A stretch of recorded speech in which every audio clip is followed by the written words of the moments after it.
Oigan, les contamos el lunes tarde que los 6 integrantes del Consejo Consultivo de la Comisión Nacional de los Derechos Humanos había renunciado ya pues, por diferentes razones. Entre ellas, pues parecía ya que se había desgastado mucho la dinámica con Rosario Piedra Ibarra, quien hoy es la titular de la Comisión de la CNDH, ¿no? De la Comisión Nacional de los Derechos Humanos. Desde su designación en 2019, pues no ha estado pues, exenta, ¿no? De todo el tema de controversias y de, pues, al principio decían, oye, pues ella viene de una historia bastante fuerte, ¿no? Con su madre que tuvo durante años buscando a su hijo, hermano hoy de la titular de la CNDH. Y pues, por nombre, ¿no? En el título, al menos en la portada, parecía como una selección, pues buena. Digo, la selección de Rosario tuvo ahí sus asegúnes, ¿no? En el Senado, pero al final parecía que era una persona que podía entender de primera mano lo que significaba una violación flagrante de los derechos humanos. Y pues bueno, en esas andábamos. Total, corte a 4 años después y todo parece estarse yendo al traste. Una de esas personas que renunciaron al Consejo Consultivo está aquí con nosotros, Adalberto Méndez López, ex integrante de dicho Consejo Consultivo de los Derechos Humanos, está aquí, junto con José Antonio Lara Duque, abogado defensor de derechos humanos. Igual ya hemos tenido el placer de tenerte por acá, mi estimado José Antonio. Oigan, pues bueno, no puedo evitar empezar contigo, mi estimado Alberto, porque andabas ya metido en este asunto que fue noticia un par de días. Y quería nada más pues preguntarte lo obligado, ¿no? ¿Cómo fue esta, pues, digamos, desgaste, ¿no? De la relación entre el Consejo Consultivo de la CNDH y Rosario Piedra? Mira, yo creo que fue un proceso de desgaste gradual, ¿no? No podemos decir que fue inmediato. De alguna u otra forma, desde el 2022, tú lo sabes, la gente lo sabe, nosotros habíamos hecho manifestaciones públicas advirtiendo cuestiones con las que no estábamos de acuerdo que estaba decidiendo la Comisión Nacional, ¿no? Una de las principales fue el tema del militarismo.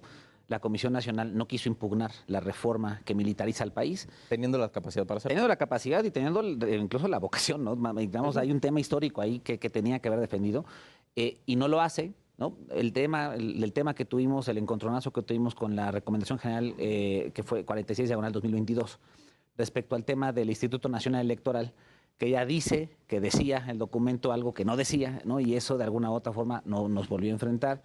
Y otra donde también tuvimos un severo diferendo con la comisión fue que la comisión impugna una reforma, ¿no? Ustedes recordarán que impugna una reforma que buscaba evitar que los deudores alimentarios ocuparan un cargo público. Y la Comisión Nacional consideró que eso estaba mal y la impugnó. Afortunadamente la Corte nos dio la razón al Consejo. Creo que este tipo de diferendos, de alguna u otra manera, hacía que nosotros fuéramos un cierto contrapeso, ¿no? Pero en las últimas 2 sesiones sí ocurrieron cuestiones que nosotros no pudimos ya, digamos, tolerar o continuar. ¿El Consejo sesiona cada mes, más o menos? Cada mes, okay. Cada mes, que es una sesión ordinaria y puede haber extraordinarias si el caso de mérito es importante para convocarlo, ¿no? Y en las últimas 2 sesiones empezamos ya a notar no solamente este desgaste que estaba grabado, sino que las decisiones que se tomaban o la interpretación de la ley que utilizaba la comisión respecto de estas últimas sesiones, pues ya era muy a modo e incluso por encima de la ley. Y yo sí creo, y eso fue una reflexión que tuvimos, ¿no? Dentro del propio Consejo, que cuando uno ya no es útil, y sobre todo una causa que es honoraria, nosotros no cobrábamos un peso, nosotros completamente gratis nuestra labor, es un tema de vocación el estar ahí. Nosotros consideramos que si ya no éramos útiles para hacer un contrapeso o al menos denunciar ese tipo de situaciones, lo correcto era retirarse. Eso fue lo que anima al Consejo a renunciar en bloque. Si ya no podíamos ser útiles en esta posición, lo correcto era irnos de ahí. Bien.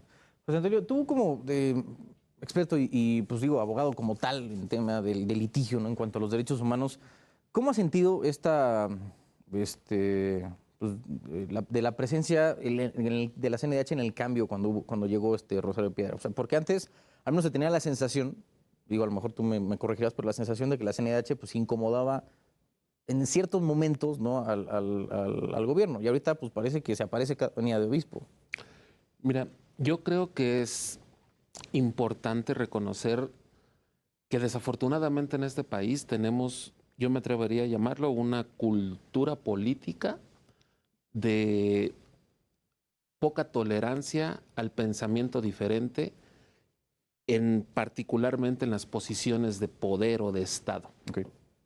Tengo que decir que muchos tenemos una lectura de que las comisiones de derechos humanos nacionales, y no digamos las comisiones locales, suelen ser comisiones amigables, para definirles de alguna forma, con el poder en turno. Creemos que esta comisión, la actual, la Comisión Nacional de Derechos Humanos, no necesariamente logró romper, porque tal vez ni siquiera nunca lo intentó. Siempre fue una lógica de ser una comisión cercana al poder político que ahora es hegemónico en este país. El asunto, y creo que es donde tendríamos que estribar el debate, ¿qué tanto estos famosos principios de París, de la autonomía de los organismos defensores de derechos humanos, al menos en México lo estamos logrando? Yo sí tendría que decir que fue sorprendente, por calificarlo de alguna forma, el que todo el Consejo Consultivo decidiera renunciar. Eso sí habla de un problema no solo de diálogo, de un conflicto, sino de un problema de institucionalidad. El que te renuncie todo el Consejo Consultivo ya te está dando una señal de un problema institucional que no supo, que no se pudo ser abordado. Efectivamente, yo puedo coincidir que no le tocaba al Consejo Consultivo, a los integrantes del Consejo Consultivo, abordar este tipo de problemas, sino aquí a la estructura y particularmente a quien tiene la responsabilidad política de la comisión. Cierro con lo siguiente. Sí creo que esto que ocurre hoy en la Comisión Nacional de Derechos Humanos nos tiene que llamar a una discusión profunda de cómo estamos en este país entendiendo los pesos y contrapesos. Lo acaba de decir exconsejero.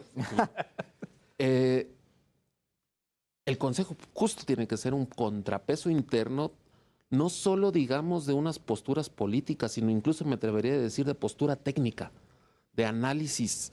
Vamos a plantear esta controversia, esta acción de inconstitucionalidad, esta recomendación general, porque técnicamente son especialistas las personas que llegan al Consejo Consultivo, que tendríamos que decir que deberían ser 10, no 6.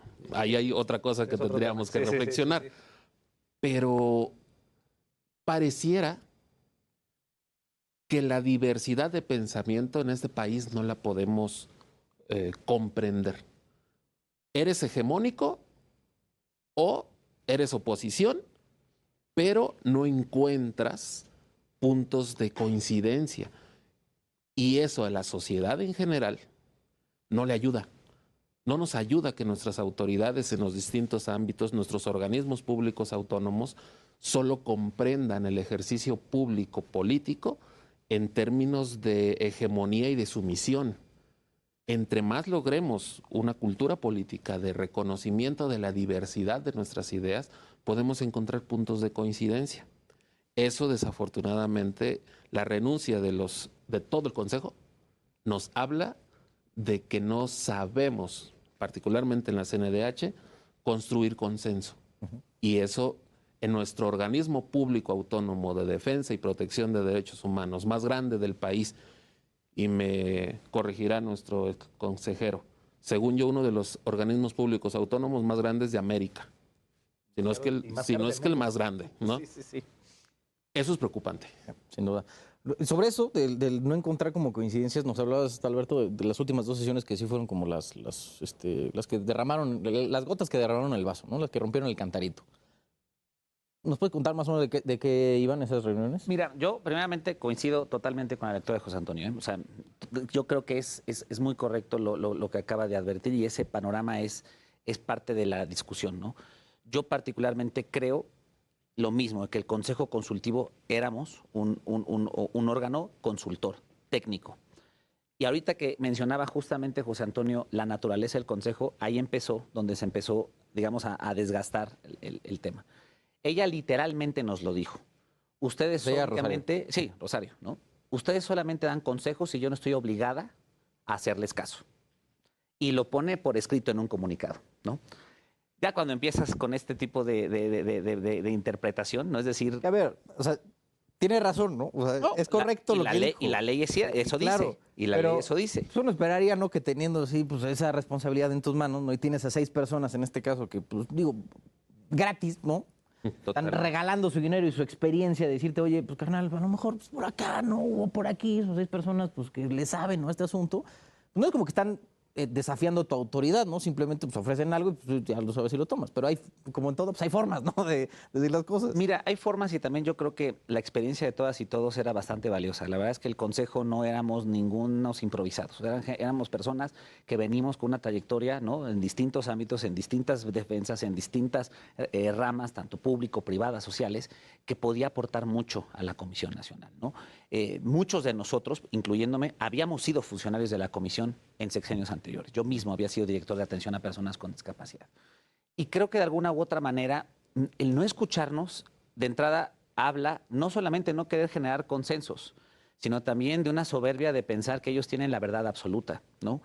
Y creo que eso es muy peligroso cuando existe un autoritarismo y un dogmatismo desde este tipo de organismos que debieran de proteger a los derechos humanos.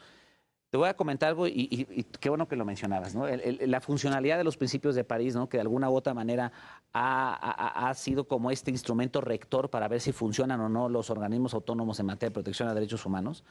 Yo sí creo que aquí hay un tema que tendremos que discutir. Algo que se discutía en las sesiones de consejo de forma reiterada, y nos lo decían es, GANRI, que es un órgano de sociedad civil global, nos ha acreditado como una comisión que cumple, una comisión que está siendo funcional. Yo sí creo que tendríamos incluso que cuestionar a GANRI, porque una renuncia colectiva no puede mantener esa alta calificación que tiene sobre la Comisión Nacional. Las denuncias ante el OIC, las quejas que existen por parte de ex trabajadores al respecto, las propias víctimas que han denunciado que no se sienten acompañadas, creo que es no solamente sintomático de que el organismo se viene perdiendo. Yo creo que no es que nada que se perdió en ese sexenio, yo creo que se ha ido perdiendo sexenio a sexenio, pero ahora es muchísimo más evidente. ¿Qué pasó en las últimas dos sesiones? Pues simplemente utilizaron, ¿no?, nuestra presencia o lo que dijimos para validar cuestiones que nosotros no estábamos de acuerdo. Y nada más quiero decir que en la penúltima sesión hasta sacamos un comunicado. Cuando ellos intentamos, ¿no?, votar la orden del día, nosotros, un día antes, habíamos recibido solo un resumen del presupuesto que se iba a entregar a la Secretaría de Hacienda para el ejercicio 2024. Lo que dice la ley es que el Consejo tiene que emitir opinión, ¿no?, y comentarios respecto de ese presupuesto. No nos mandaron el presupuesto, nos mandaron un resumen un día antes. Nosotros dijimos, bueno, queremos el documento completo. No quisieron. Y nosotros dijimos, bueno, si no vamos a tener acceso al documento completo, no aprobamos la orden del día y no se sesiona. Aún así, envían el presupuesto y el presupuesto entero nos lo mandan el mismo día después de que no se sesionó, a pesar de que ya lo habían mandado a la Secretaría de Hacienda. Ese tipo de cuestiones nos dimos cuenta que nosotros ya no estábamos sirviendo para nada. Y en democracia hay que tener congruencia y dignidad.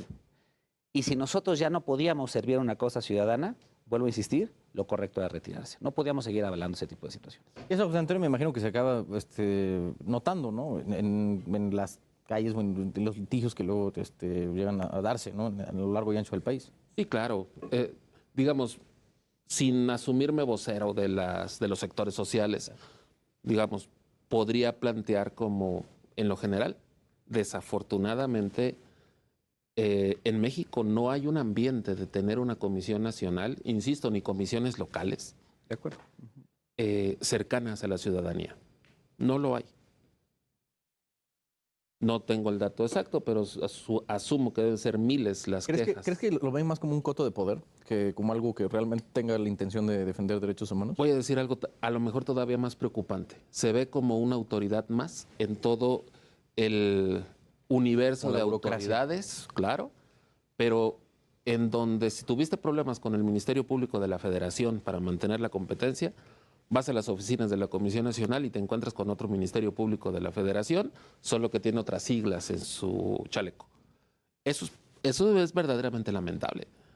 Más allá del presupuesto enorme que podamos estar aplicando como país a esto, al final del día, cualquier persona que está en la calle, caminando en su casa, etcétera, no tiene en su panorama un organismo público de defensa y protección de derechos humanos cercano, que pueda decir, tengo un problema con el ejército, y que tenga la confianza de, voy a ir a la Comisión Nacional a interponer mi queja porque se violaron mis derechos humanos, No. Y eso no podemos permitirnos como sociedad. Puede haber todo un debate que si las posturas políticas, que si yo creo en este proyecto o en este otro.